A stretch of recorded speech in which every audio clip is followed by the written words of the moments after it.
എനിക്ക് തോന്നുന്ന കാലങ്ങളായിട്ട് ദേവസ്വം ബോർഡ് നടക്കുന്നത് കൊള്ള തന്നെയാണ്. ശബരിമലയിൽ മാത്രമല്ല, എല്ലാ ക്ഷേത്രങ്ങളിലും ഇതിൻ്റെ ഓഡിറ്റ് റിപ്പോർട്ടില്ലല്ലോ. ഇപ്പോഴും ഹൈക്കോടതി പോലും ഓഡിറ്റ് റിപ്പോർട്ട് ചോദിക്കുന്നില്ല. ശ്രദ്ധിച്ചിട്ടുണ്ടോ എപ്പോഴെങ്കിലും?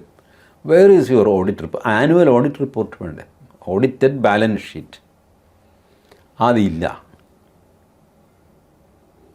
അത് ഇവിടെ മാത്രമല്ല, കള്ളത്തരം ഗുരുവായൂർ, ശബരിമലയെ വെട്ടിക്കുന്ന കള്ളത്തരം ഗുരുവായൂരിന്നൊരു ദിവസം പുറത്ത് വരും. ഹൈഡ്രജൻ ബോംബാണത്, ഭീകരമായ കള്ളത്തരം. മലബാർ ദിവസം പിന്നെ പറയുകയും വേണ്ട. നാഥനില്ല കളരി പോലെയുള്ള ഓപ്പറേഷൻസാണ്.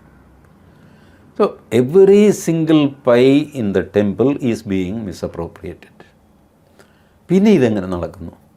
ഭക്തന്മാർ പിന്നെയും കൊണ്ടുചെന്ന് ഇടുന്തോറും ഇവർ എടുത്തുകൊണ്ട് പോകുന്നു.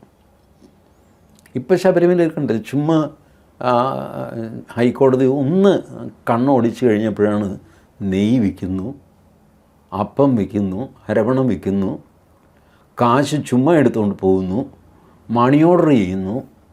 ഡെയിലി 1700 രൂപ വെച്ചെടുത്ത് മണി ഓർഡർ ചെയ്യുന്നു പമ്പ പോസ്റ്റ് ഓഫീസിൽ നിന്ന്. ഹൈക്കോടതി ചോദിച്ചത് എന്താണ്, ഒരു ദിവസം എത്ര മണി ഓർഡർ? ഹൈക്കോടതി ഉത്തരവിട്ടു. പമ്പ പോസ്റ്റ് ഓഫീസിൽ നടന്ന ഡീലിങ്സ് മുഴുവൻ, റെക്കോർഡ് മുഴുവൻ എടുക്കുന്നു. അത് കേന്ദ്ര സർക്കാരിൻ്റെ അവിടെ മണി ഓർഡർ രജിസ്റ്റർ ഇങ്ങനെ.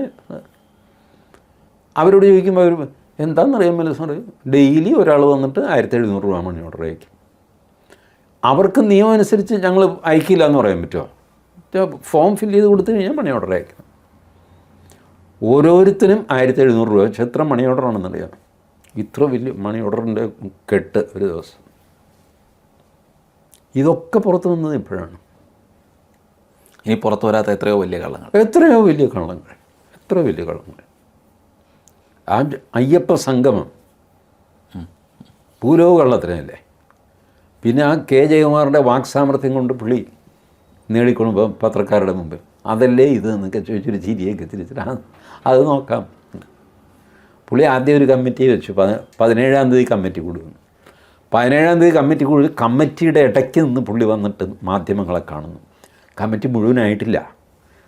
ഒരു സ്പെഷ്യൽ ടാസ്ക് ഫോഴ്സ് ഉണ്ടാക്കിയിട്ടുണ്ട്. അവരുടെ റിപ്പോർട്ട് 27-ാം തീയതി വരും. ആ റിപ്പോർട്ട് വരുമ്പോൾ ഞാൻ നിങ്ങളോട് കൂടുതൽ പറയാം. ഒരു ടാസ്ക് ഫോഴ്സ് ഉണ്ടാക്കിയിട്ടുണ്ട്. ആ ടാസ്ക് ഫോഴ്സിൻ്റെ റിപ്പോർട്ട് 27-ാം തീയതി വരും. അപ്പോൾ ഞാൻ കൂടുതൽ അതേപ്പറ്റി പറയാം. അത് ശരി, റൈറ്റ്, ഓക്കെ, കഴിയും. അത് എല്ലാം ചേർത്തിട്ട് അങ്ങ് നൈസാക്കി അങ്ങ് തേച്ച് മിനുക്കി വിടുകയാണ്. അതിനു വേണ്ടിയിട്ടാണ് ഒരു പക്ഷേ അദ്ദേഹത്തെ അവിടെ വെച്ചിരിക്കുന്നത്. ജോലി അതാണല്ലോ. ഏതായാലും ഒരു കാര്യം ഞാൻ പറയാം. എൻ്റെ പേഴ്സണൽ അഭിപ്രായത്തിൽ ഈ കേസ് എവിടെയെങ്കിലും എത്തും എന്ന് ഞാൻ കരുതുന്നില്ല. ആർക്കെങ്കിലും ശിക്ഷ കിട്ടുമെന്ന് ഞാൻ കരുതുന്നില്ല.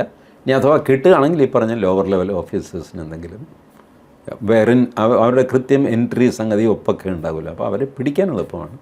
അതുകൊണ്ട് ചിലപ്പോൾ സംഭവിച്ചെന്ന് വരാൻ.